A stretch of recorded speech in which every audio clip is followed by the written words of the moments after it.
So, ito guys, okay na ulit yung faucet natin. Ayan. Sa halagang 30 pesos. Okay na ulit yung faucet natin.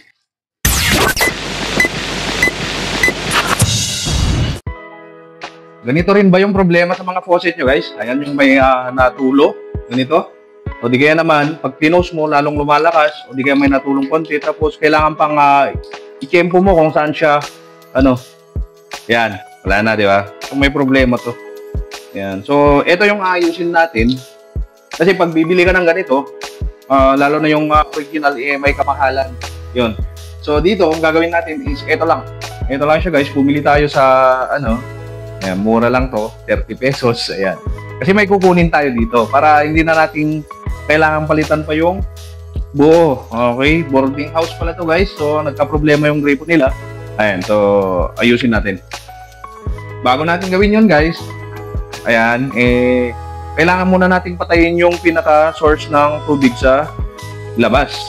Yun. Tapos ito guys, ganito lang yun. Kasi yan, ito, may takip yan dito. Yan, may takip yun. So, tatanggalin lang natin yan. Tapos, may screw nail dito sa loob. Yan, tanggalin natin. Yan, pagka maluwag na, pwede mo nang buutin ng ganyan. Okay, so tanggal na siya guys. Gaya nga ng sabi ko, papatayin ko muna yung gripo sa labas, tapos babalikan ko kayo. So ayun guys, na-close na natin yung gripo sa labas, yung pinaka-main niya. Yan. So pwede na nating tanggalin to. Hindi na natin to tatanggalin guys. Dito tayo mag-focus. Ayan.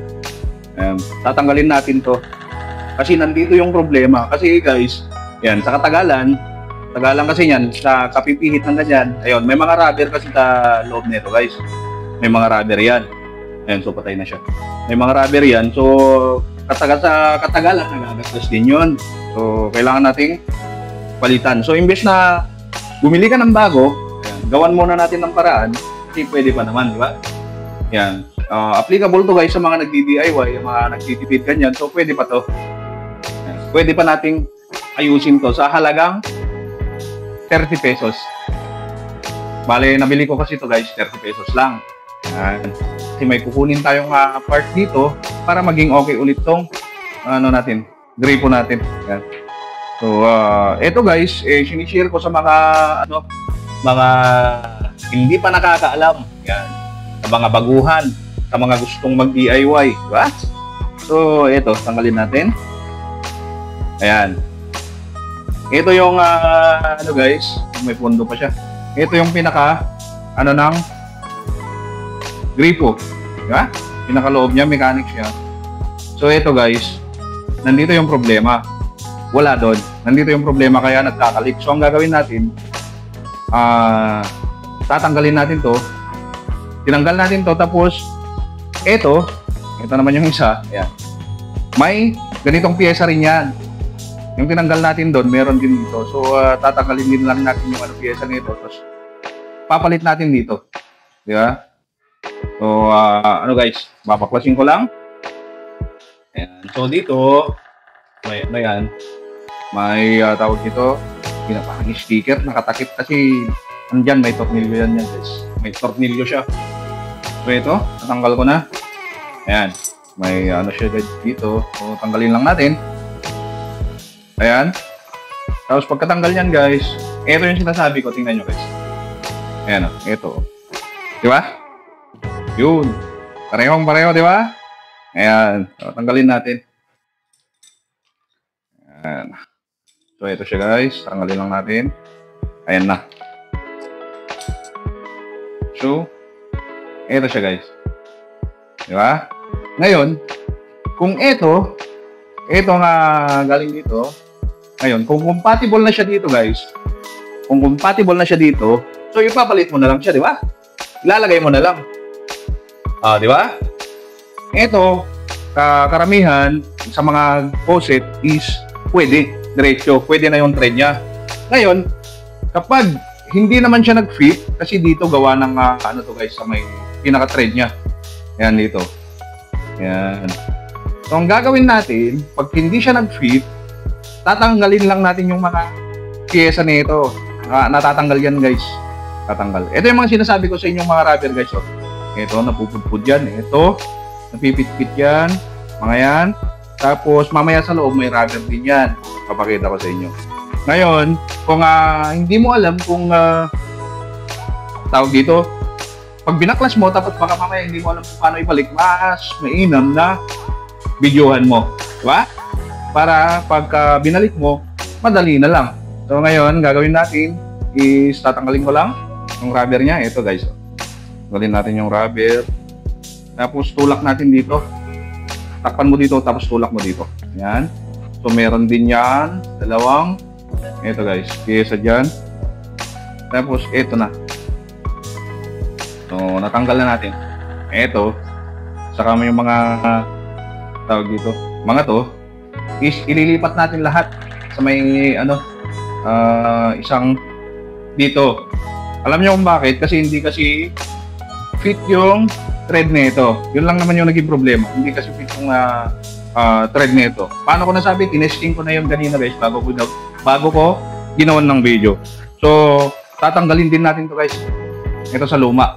Tapos, yung pyesa ng bago, ayan, yung mga yun, ililipat natin.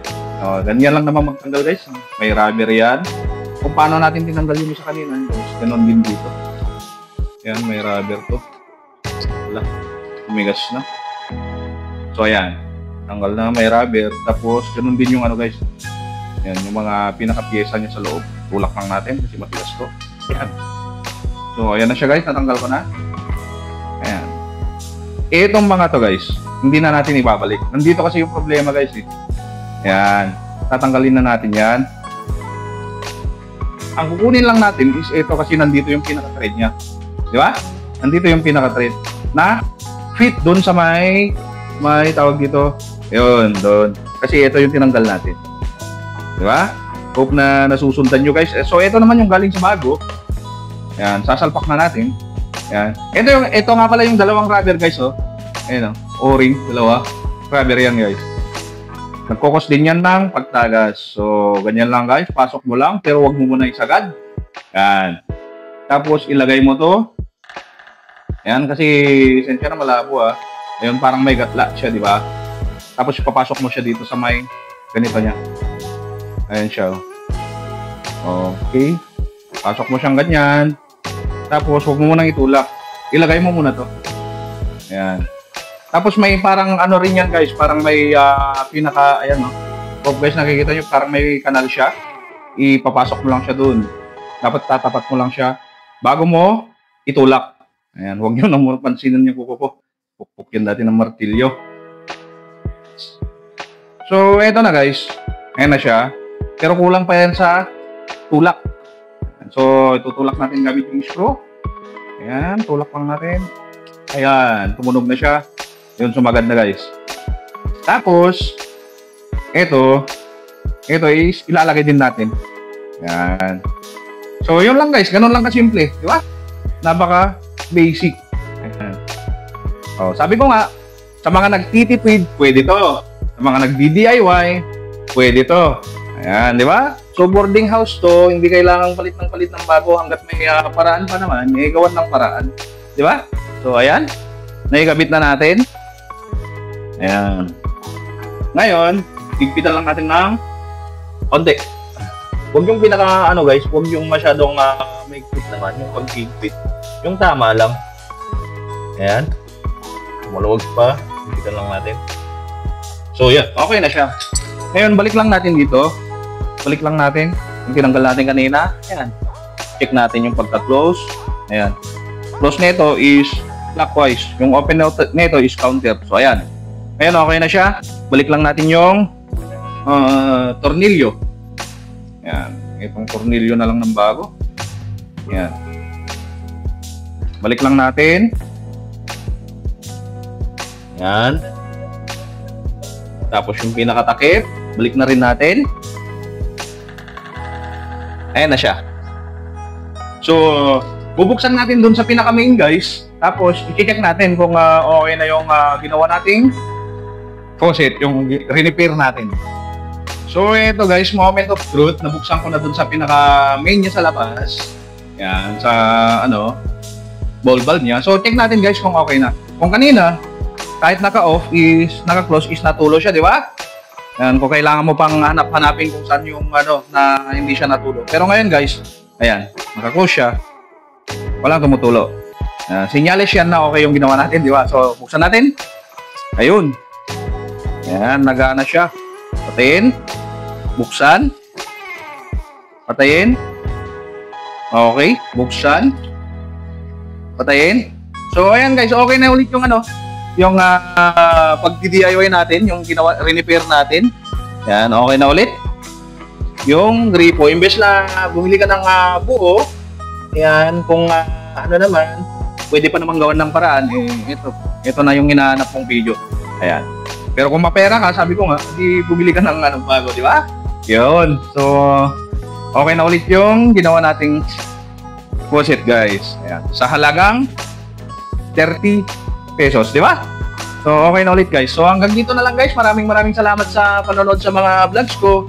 Please subscribe to my YouTube channel para sa mga hindi pa nakakapag-subscribe dyan. Pahit na rin ng notification bell, saka palike na rin. Maraming salamat. Hanggang sa susunod. Paalam!